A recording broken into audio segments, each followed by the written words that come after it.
আবে সালা, তুই আমার পুরো রক্তই ফেলে দিলি। এত কষ্ট করে এতগুলো রক্ত জোগাড় করেছিলাম, এখন আমার পরিবার কি খাবে সালা? কষ্ট আর তোমাদের মতো মশাদের। আবে সালা, তোকে কিভাবে বুঝাবো মানুষের রক্ত আনতে এত কষ্ট?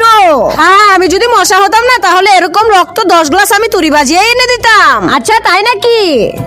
এই না তাহলে এই ওষুধটা খা আর মশা হয়ে যা। আর দেখা কত সহজে মানুষের রক্ত নিয়ে আসতে পারিস। সত্যি মশা হয়ে গেলি? হ্যাঁ চল। হ্যাঁ, মশা মারার আগরবাতি অন্য জায়গায় চলো। দেখলি কত কষ্ট হয় রক্ত আনতে। হ্যাঁ কষ্ট তো আছে, কিন্তু আমি হার মানবো না, চলো।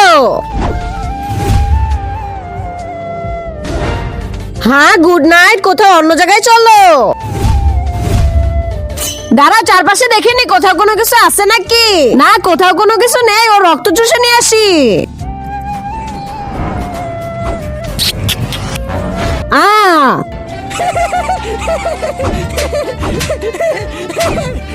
আরে সালা, তুই আমাকে কোনোদিনই মারতে পারবি না। আমাকে মারতে হলে গুড নাইট আর মশা মারার আগরবাতি লাগে। আর তোর কাছে কোনো কিছুই নেই। আমার কাছে তার থেকেও ভয়ঙ্কর জিনিস আছে। কি? এই দেখ তাহলে। তা দেখার আগে বন্ধুরা, চ্যানেলটি নতুন খুলছি, তোমরা সাপোর্ট করবে বলে। কিন্তু তোমরা যদি সাবস্ক্রাইব না করো তাহলে কেমন হবে? যদি তোমার মা বাবাকে ভালোবেসে থাকো তাহলে প্লিজ চ্যানেলটা সাবস্ক্রাইব করে দিও। তোমার একটা সাবস্ক্রাইবের জন্য আমি এত কষ্ট করে ভিডিও বানাই। তুমি তোমার মাকে ভালোবাসো না বাবাকে? কমেন্ট বক্সে তার নামটা লিখে যাও।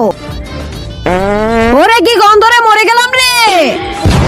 হ্যাঁ হ্যাঁ, আমার সাথে বাঙ্গা।